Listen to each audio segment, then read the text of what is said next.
à la défense nationale. En stage des anciens combattants. Excellent. Le donné de la fédération militaire est rangé pour vous accueillir et vous rendre les honneurs à l'occasion de votre visite de travail à Lubumbashi. Je vous invite de passer les assertissements à la vie. Le commandant de détachement, colonel Sango Daniel.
Bougez.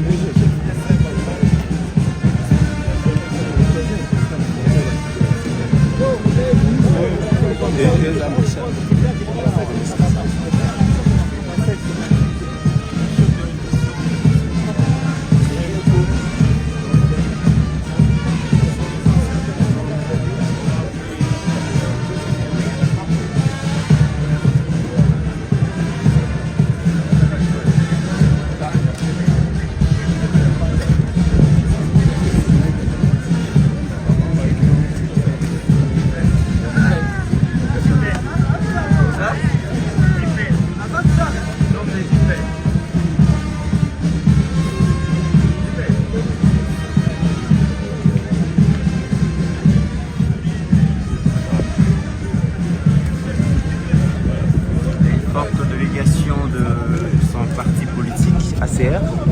Ils sont venus l'accueillir aussi au niveau de l'aéroport de l'Oiseau. Donc ils sont là. Une forte délégation ACR au Katanga qui sont venus accueillir, son Excellence Monsieur Eliezer Tambwe, ministre délégué à la Défense. Voilà, ils sont là. Ils sont là. Voir.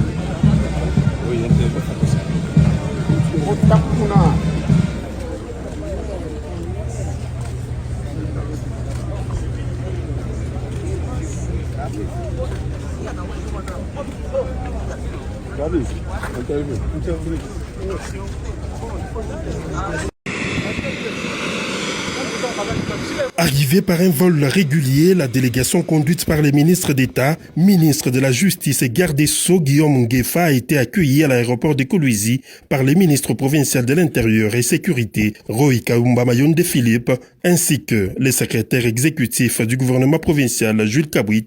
Ces émissaires du gouvernement central ont ensuite été conduits au salon VIP de la nouvelle aérogare de l'aéroport de Kolwezi, où Patrick Mouyaya, ministre de la Communication et porte-parole du gouvernement, a dévoilé l'objet de leur mission au Lualaba. Nous venons représenter le gouvernement à l'inauguration de la grande cathédrale de Notre-Dame de la Paix, mieux connue ici sous le nom de Mariapolis. Le porte-parole du gouvernement de la République a également salué l'élan de développement impulsé par la gouverneure Fifi Masuka Saini, matérialisé notamment par la transformation spectaculaire de l'aéroport de Kolwezi, devenu une véritable fierté pour la République démocratique du Congo. Patrick Mouyaya a par ailleurs annoncé que leur présence au Lualaba s'inscrit aussi dans les cadres d'un exercice de vulgarisation des accords de Washington, d'autant plus que la province demeure essentiellement minière. Ce sera aussi l'occasion pour ce qui nous concerne d'avoir des moments de change autour des accords de Washington parce que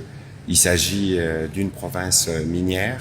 Il sera aussi question de faire un peu de pédagogie pour comprendre la stratégie du gouvernement qui permettra ou qui permet déjà d'avoir des infrastructures comme celles que nous avons ici.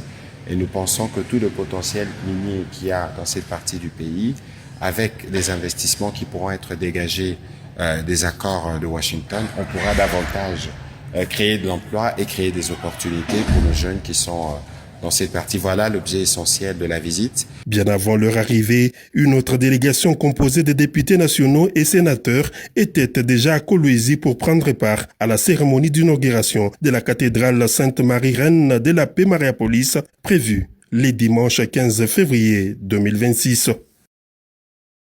La communauté chinoise vivant au Lualaba a écrit une page mémorable de l'histoire provinciale en célébrant pour la toute première fois le samedi 14 février 2026, sous l'ère de la gouverneure Masuka Saini Fifi, la fête du printemps sino-congolais. Organisée en collaboration avec le ministère provincial du tourisme, cette grande rencontre culturelle a scellé un moment d'unité et de fraternité entre les peuples congolais et chinois.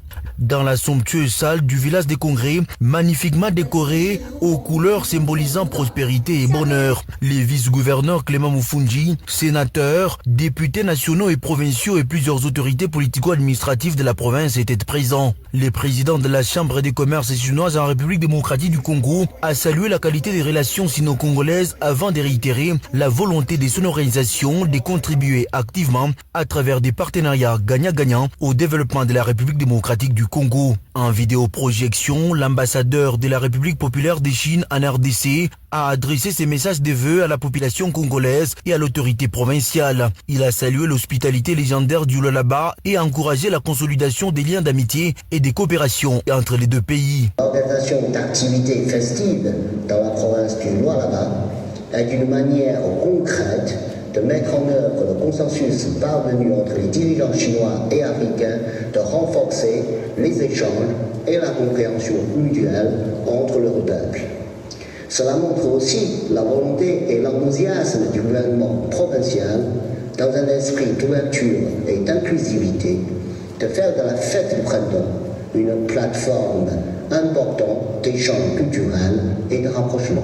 La chef de l'exécutif provincial a rendu un vibrant hommage au président Félix-Antoine Tshisekedi Tshilombo pour sa vision diplomatique et son engagement en faveur du renforcement des relations internationales de la RDC. Il a souligné que le Lualaba demeure une maison de fraternité et d'espérance, un havre de paix où toutes les communautés vivent en harmonie. Si le gouvernement provincial a tenu à organiser cette cérémonie, c'est avant tout pour témoigner de notre profonde considération à l'endroit de nos frères, sœurs et amis chinois vivant au Lualaba et qui, pour diverses raisons, n'ont pas pu effectuer les déplacements vers leur pays d'origine afin de célébrer cette fête en famille.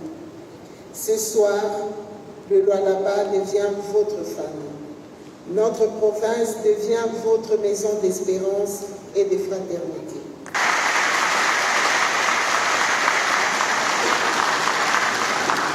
Depuis plusieurs années, votre présence au Lualaba contribue de manière significative à son dynamisme économique, à son rayonnement régional et international, ainsi qu'à son ouverture sur le monde dans les secteurs de mines, du commerce, des infrastructures et des services. Votre engagement participe concrètement à la transformation structurelle de notre territoire et à la création d'emplois pour nos populations. La soirée a atteint un niveau palpitant avec des danses et chants traditionnels, des démonstrations d'arts martiaux ainsi que divers spectacles chinois et congolais qui ont électrisé l'assistance. À travers cet événement d'envergure, la province du Lualaba confirme son statut de destination par excellence et une terre d'opportunités.